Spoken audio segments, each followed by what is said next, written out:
Hello medicos, welcome to everything for pharmacy. आज हम इस लेक्चर में रिमेनिंग पार्ट जो भी था हमारा उसे डिस्कस करना है, जैसे कि methods of the analysis of the complexation. यानी कि हमने जब कॉम्प्लेक्सेशन के बारे में स्टडी किया था तो हमने ये देखा था कि वहाँ पे हम कॉम्प्लेक्स फॉर्मेशन देख रहे थे, उसके टाइप्स देख रहे थे। ओके, नाउ टर्न है हमारा कि हमें ये देखना है कि कॉम्प्लेक्सेशन हुआ है या नहीं। उसके लिए कुछ मेथड्स हैं, कुछ पैरामीटर्स हैं। So let's see. जैसे कि मेथड्स ऑफ द एनालिसिस के दो पैरामीटर्स एस्टिमेट किए गए हैं। फर्स्ट है हमारा stoichiometric ratio of the ligand versus metal, या फिर हम कह सकते हैं donor versus acceptor. Okay, first हमारा पैरामीटर होगा, हम या तो ये नोटिस कर सकते हैं कि हमारा जो लिगेंड है और मेटल है उसका रेशियो क्या है। लिगेंड हमारे क्या थे, डोनर थे।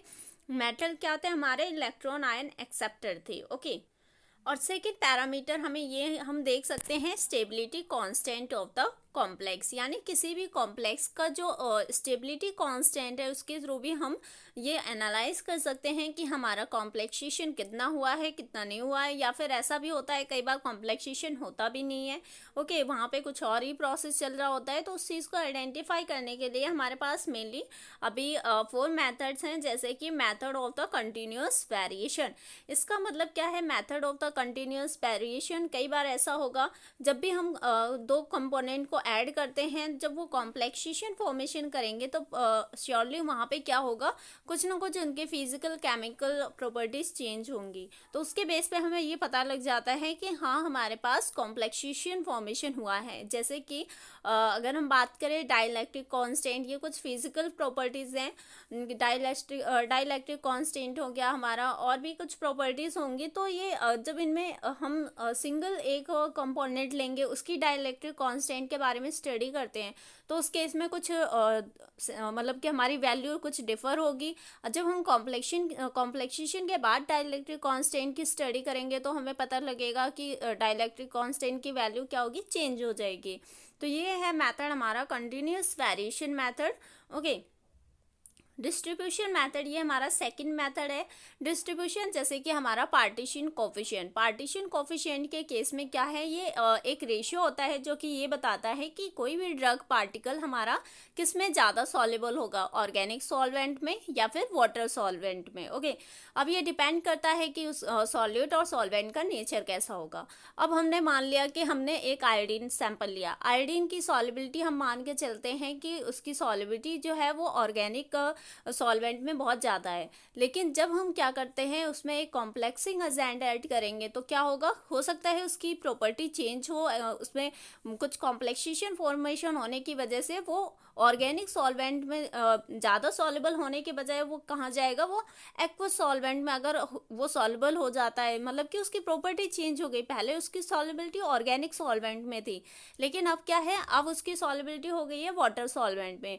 मीन्स यहाँ पे श्योरली हम ये एश्योर कर सकते हैं कि यहाँ पे कॉम्प्लेक्सेशन का फॉर्मेशन हुआ है। Okay, solubility method third method है हमारा। सॉल्युबिलिटी मेथड यहाँ पे क्या होगा, कई बार कॉम्प्लेक्सेशन हमारी सॉल्युबिलिटी को इन्हांस करते हैं, कई बार वो डिक्रीज करेंगे। वो डिपेंड करता है कि किस तरह का कॉम्प्लेक्सेशन होता है। ओके, पीएच टाइट्रेशन मेथड यानी पीएच में चेंज हो जाएगा। जैसे ही कॉम्प्लेक्सेशन बनेगा तो हो सकता है या तो पीएच इंक्रीज हो या डिक्रीज हो। तो ये बहुत ही बेसिक सिंपल मेथड्स हैं जिसके बेस पे हम ये आइडेंटिफाई कर लेते हैं कि हमारा कॉम्प्लेक्सेशन प्रोसीजर जो है वो कंप्लीट हो गया है या नहीं हुआ है। ओके, जनरल प्रोसीजर क्या होता है, इक्वेशन फॉर द कॉम्प्लेक्सेशन। ये मेटल आयन है हमारा, क्या करता है, इलेक्ट्रॉन को एक्सेप्ट करता है। दूसरी तरफ हमारा है हो गया हमारा लिगेंड, जो कि कई कई सारे हो सकते हैं, डोनर ग्रुप होता है। तो अब ये जब कॉम्प्लेक्सेशन फॉर्मेशन करते हैं तो MAN का फॉर्मेशन करते हैं। ओके, अब इनके स्टेबिलिटी कांस्टेंट कैसे निकालेंगे, K=,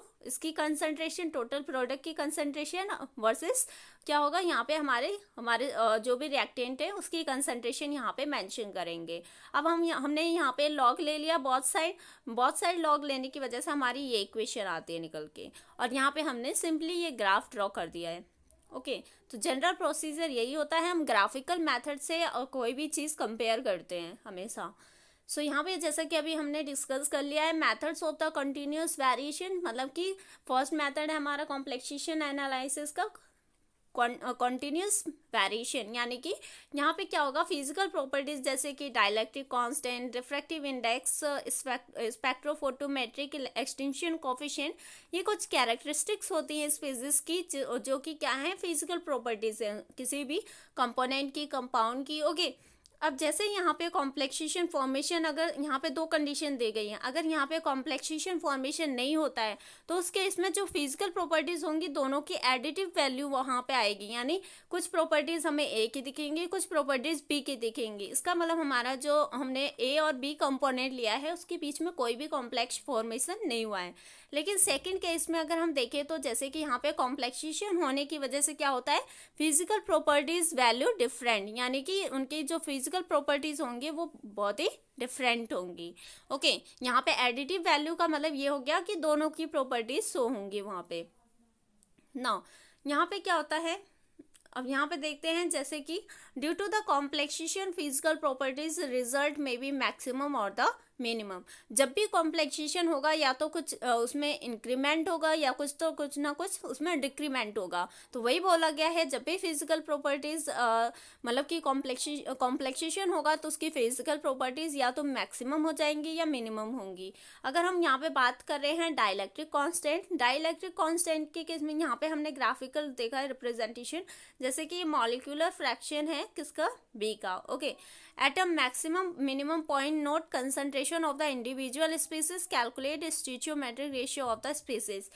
जनरली क्या होगा, ये डाइलेक्ट्रिक कांस्टेंट है, जब भी हमारा कॉम्प्लेक्सेशन नहीं होता है तो वो स्ट्रेट कर्व देता है, लेकिन जब हमारा कॉम्प्लेक्सेशन होगा तो वहाँ पे क्या हो सकता है, या तो डिक्रीमेंट, यानी कि ये कॉम्प्लेक्सेशन फॉर्मेशन होने की वजह से डाइलेक्ट्रिक कांस्टेंट इंक्रीज हो चुका है, अगर ये डिक्रीज होता तो वो कुछ इस तरह का कर्व देता। ओके, तो ये है हमारा basic method to analyse the complexation. Second method होता है हमारा डिस्ट्रीब्यूशन मेथड। डिस्ट्रीब्यूशन मेथड हमारा एक हो गया पार्टीशन कोफिशिएंट पे हम कहते हैं इसे distribution changes due to the complexation. इसमें क्या होता है, मैंने कि पहले ही डिस्कस कर दिया लेक्चर के स्टार्टिंग में ही, इंट्रोडक्शन में ही। डिस्ट्रीब्यूशन में क्या होता है, हम किसी भी सॉलिड या फिर अगर हम फार्मास्यूटिकल फील्ड में बात करें तो ड्रग की सॉलिबिलिटी देखी जाती है कि वो किस सॉल्वेंट में बहुत ही ज़्यादा सॉल्युबल होगा और स्टेबल होगा। सॉल्युबिलिटी अगर अच्छी होगी तो मीन्स वहाँ पे स्टेबिलिटी भी इसकी अच्छी होगी। So by conducting two experiment, stability constant is estimated। Okay, ये stability constant की हेल्प से हम क्या करेंगे, आइडेंटिफाई कर पाएंगे कि हमारा कॉम्प्लेक्सेशन हुआ है या फिर नहीं हुआ है। ओके, यहाँ पे देखते हैं जैसे कि पहले मैंने आयोडीन लिया, आयोडीन के साथ मैंने सॉल्वेंट लिया कार्बन टेट्राक्लोराइड और उसके साथ हमने वाटर लिया। ये जो दो सॉल्वेंट होंगे ये एक ऑर्गेनिक है, एक वाटर है। अब ये दोनों क्या है आपस में, हमारे एक ऑर्गेनिक कार्बन टेट्राक्लोराइड ऑर्गेनिक है, 30 ml है, सेम अमाउंट होना चाहिए, सेम वॉल्यूम होना चाहिए, वरना हमारा रिजल्ट गलत सो हो सकता है। वाटर भी 30 ml लिया। अब इन तीनों को हमने शेक किया, कुछ टाइम बाद सेपरेट हो जाएंगे, जैसे कि हम सेपरेटिंग फनल लेते हैं। ओके, ये हमारा कुछ ऐसा सेपरेटिंग फनल होगा। तो यहाँ पे हम देखेंगे एक लेयर फॉर्मेशन हो जाती है, जैसे कि हम बेसिक एग्जांपल ले ऑयल और वाटर का, वो दोनों आपस में मिक्स नहीं होते, एक लेयर फॉर्मेशन हो जाता है। तो उसी तरह से हमारी ये ऑर्गेनिक और वाटर हमारे क्या करेंगे, एक लेयर का फॉर्मेशन कर देंगे 30 ml। ओके, और ये अपनी डेंसिटी के बेस पे ऊपर नीचे हो जाते हैं। अब उसके बाद जब हम सेक करने के बाद इसे 30 मिनट या फिर 1 आवर के लिए स्टैंड कर देंगे। उसके बाद हमें क्या करना है, नीचे से हमें वॉल्व ओपन करना है और हमें नीचे का ये जो लेयर है यहाँ तक के लिक्विड को अलग सेपरेट करना है, ऊपर के लिक्विड को अलग हमने बीकर में ले लिया। ओके, नाउ अब हमारे ये दो सॉल्यूशन अलग अलग हमने कर लिए हैं, उसमें अब हमें क्या करना है, वो आयोडीन ऑलरेडी उस पर मिक्स होगा। अब वो डिपेंड करेगा आयोडीन की सॉल्युबिलिटी किस में ज़्यादा है, वाटर में है या कार्बन टेट्राक्लोराइड में। तो अब हम यहाँ पे क्या करेंगे, ये हो गया हमारा एक्वस लेयर, ये हो गया ऑर्गेनिक लेयर। ऑर्गेनिक लेयर को हम टाइट्रेट करेंगे, किससे टाइट्रेशन करेंगे, सोडियम थायोसल्फेट से। ओके। और वहाँ पे हम स्टार्च इंडिकेटर ले लेंगे। इधर हम दूसरी तरफ एक्वस सॉल्यूशन ले रहे हैं, उसे भी हमने टाइट्रेट किया किससे, सोडियम थायोसल्फेट के। क्योंकि दोनों केस में क्या है, हमें आयोडीन की कंसंट्रेशन निकालनी है, तो टाइट्रेशन के हेल्प से हम क्या करते हैं, कंसंट्रेशन निकालेंगे। ओके। अब हम दोनों की रीडिंग क्या करेंगे, नोट करेंगे, और उससे हमें पता लगेगा जिसकी एन की वैल्यू कंसंट्रेशन ज़्यादा आएगी, मीन्स वहाँ पे क्या होगा, वहाँ पे आयोडीन उसमें उसमें बहुत ही ज़्यादा सॉल्युबल है। अगर एक्वस के यानी वाटर के केस में आयोडीन की कंसंट्रेशन या फिर हम कहते हैं टाइट्रेशन वैल्यू ज़्यादा आती है, मीन्स कि हमारा जो आयोडीन है वो वाटर सॉल्युबल है। अगर वो ऑर्गेनिक फेस में हमारा मतलब कि एन की वैल्यू ज़्यादा आती है, एन क्या है हमारा, टाइट्रेशन रीडिंग होती है। ओके। तो एवरेज जो टाइट्रेशन रीडिंग आएगी अगर वो ऑर्गेनिक फेस में ज़्यादा होती है, मीन्स आयोडीन की सॉल्युबिलिटी किस में ज़्यादा है, हमारे ऑर्गेनिक सॉल्वेंट में। ये हमारी सिंपली इक्वेशन हमने लिख दी है। ये हमारा दूसरा, ये तो सिंपली अभी हमने देखा, अभी हमने कोई भी इसमें कॉम्प्लेक्सिंग एजेंट नहीं ऐड किया, ये दोनों सॉल्वेंट है सिंपली। अब हमने क्या किया, हमने वाटर की जगह पोटेशियम आयोडाइड ले लिया। ओके। जब देखा जो आयोडीन है प्लस कार्बन टेट्राक्लोराइड है, पोटेशियम आयोडाइड है, प्लस यहाँ पे हमने वाटर भी ले रखा होगा। पोटेशियम आयोडाइड सिर्फ हम कॉम्प्लेक्सेशन के लिए डालते हैं, देखना है कि जो पोटेशियम आयोडाइड है वो हमारे आयोडीन के साथ कॉम्प्लेक्सेशन करता है या नहीं। जब हम इन्हें सेक करेंगे, टाइट्रेशन करेंगे, टाइट्रेट सेम प्रोसेस यही रिपीट करना है। टाइट्रेट करने के बाद फिर से हमें वैल्यू नोटिस करनी है एक्वस में और ऑर्गेनिक फेस में। तो अगर वहाँ पे कॉम्प्लेक्सेशन हुआ होगा तो हो सकता है कि हमारा जो पोटेशियम आयोडाइड बना होगा, ये पोटेशियम आयोडाइड और ये आयोडीन, इन्होंने कॉम्प्लेक्स फॉर्मेशन जब किया होगा, ओके, KI3 का, तो ये हो सकता है कि आयोडीन पहले ऑर्गेनिक सॉल्वेंट में ज़्यादा सॉल्युबल था, अब क्या होगा, अब कॉम्प्लेक्सेशन बनने की वजह से ये आयनाइज हो चुका है, तो मतलब कि यहाँ पे ये अब इसकी सॉल्युबिलिटी वाटर में ज़्यादा होगी। तो इस तरह से हमें पता लग जाता है कि कॉम्प्लेक्सेशन हो रहा है यहाँ पे। ओके। ना थर्ड मेथड है हमारा solubility method. Solubility method when a mixture form complex solubility में इंक्रीज और द डिक्रीज, यानी कि जब भी कॉम्प्लेक्सेशन का मिक्सचर बनाते हैं तो कई बार हो सकता है सॉल्युबिलिटी इंक्रीज हो जाए, कई बार सॉल्युबिलिटी डिक्रीज होती है। Experiments are conducted to estimate the parameters. अब हम एक एक्सपेरिमेंट कंडक्ट करते हैं जिससे हम पता लगाते हैं क्या क्या पैरामीटर्स हैं उसकी सॉल्युबिलिटी को आइडेंटिफाई करने का। यानी कि अब हमने मान लिया, हमने कैफीन लिया, कैफीन हमारा एक कॉम्प्लेक्सिक एजेंट होता है और ये जनरली हमारे ड्रग के साथ कॉम्प्लेक्सेशन करता है, taken in a different concentration. अब हमने कैफीन को डिफरेंट कंसंट्रेशन में ले लिया है। जब एड ऑफ पावा क्या है, ये हमारे ड्रग हैं, उसके बाद हमें क्या करना है, पावा और कैफीन को मिक्स करना है। स्टार्टिंग में क्या होता है, सॉल्युबिलिटी कितनी होती है, थोड़ी सी मतलब कि हाई लेवल पे होती है। ओके। लेकिन जैसे जैसे हम वहाँ पे ड्रग डाल रहे हैं, पावा की सॉल्युबिलिटी पहले ज़्यादा है वाटर में। ओके। हम जब वहाँ पे क्या कर रहे हैं, हम ये कैफीन की कंसंट्रेशन धीरे धीरे बढ़ाते हैं, तो क्या होती है, सॉल्युबिलिटी पहले इंक्रीज होती है, उसके बाद एक सैचुरेशन पॉइंट आएगा। अल्टीमेटली वहाँ पे क्या होगा, जो बहुत ज़्यादा हमने वहाँ पे क्या किया, कैफीन डाल दिया, तो कॉम्प्लेक्स बनते बनते क्या हो रही है, उसकी सॉल्युबिलिटी डिक्रीज हो रही है। सॉल्युबिलिटी डिक्रीज हो रही है यानी कॉम्प्लेक्सेशन ज़्यादा हो रहा है। तो मीन्स जब भी हम कैफीन और पावा के कॉम्प्लेक्सेशन प्रोसेस करेंगे तो उसकी वाटर में जो सॉल्युबिलिटी है वो डिक्रीज होती चली जाएगी एक टाइम बाद, पहले बढ़ती है, फिर सैचुरेशन पॉइंट आता है, उसके बाद क्या होता है, वहाँ पे उसकी सॉल्युबिलिटी डिक्रीज होने लगती है। नाउ ये हमारा है सॉल्युबिलिटी कांस्टेंट। ओके। पावा कैफीन जो भी प्रोडक्ट बना है, कॉम्प्लेक्स बना है, divided by the their individual concentration. Okay. Next method है हमारा pH titration method. PH titration method में क्या होता है, this method is suitable if the complexation procedure change in pH, यानी कि ये मेथड तभी सुटेबल है, तभी यूजफुल है जब पीएच में चेंज हो। ओके।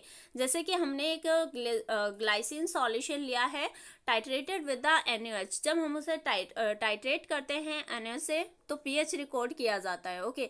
पीएच रिकॉर्ड करने पे उसका जो पीएच होता है वो कितना है, बेसिक में आता है बहुत ज़्यादा है। ओके। लेकिन जब हम ग्लाइसिन में क्या करते हैं, क्यूप्रिक आयन डालते हैं और उसे फिर से टाइट्रेट करते हैं NaOH से और pH रिकॉर्ड करते हैं, तो कॉम्प्लेक्सेशन क्या करता है, इन दोनों के बीच में जब कॉम्प्लेक्सेशन होता है तो H+ आयन रिलीज होते हैं। H+ आयन रिलीज होने की वजह से pH क्या होगा, डिक्रीज होगा, यानी एसिडिटी बढ़ती है। पहले केस में बेसिक कैरेक्टर उसका ज़्यादा था, लेकिन अब इस केस में क्या हो गया, कॉम्प्लेक्सेशन बनते ही उसका pH डिक्रीज होने लगता है। तो इस तरह से हमें पता लग जाता है कि pH चेंज होने की वजह से कि कॉम्प्लेक्सेशन हो रहा है। ओके, ग्लाइसिन और क्यूप्रिक आयन कॉम्प्लेक्सेशन फॉर्मेशन कर रहे हैं। Quantity of the alkali is equal to concentration of the ligand bound, यानी जितना ज़्यादा हमें एल्कली उसे न्यूट्रलाइज करने के लिए लगा, उस जितनी ज़्यादा कंसंट्रेशन होगी NaOH की, क्योंकि हम उससे टाइट्रेशन कर रहे हैं, तो टाइट्रेशन उतना ही करेगा ना। जैसे कि अगर हम कॉम्प्लेक्सेशन करते हैं तो pH डिक्रीज होने लगता है, तो उस केस में हमें और NaOH हमें चाहिए होगा उसे क्या करने के लिए, न्यूट्रलाइज करने के लिए। तो दैट्स वाई यहाँ पे हम डायरेक्ट कैलकुलेट कर सकते हैं, जितनी ज़्यादा एल्कली की क्वांटिटी होगी उतना ज़्यादा लिगेंड हमारा क्या हो रहा है, बाउंड हो रहा है उससे। ओके, कॉम्प्लेक्सेशन उतना ज़्यादा फॉर्म हो रहा है। Thank you so much. In next lecture we will discuss about the protein binding. That is the one of the important and most important last topic. So thank you so much. Please share with your friends and please like, share and subscribe more and more.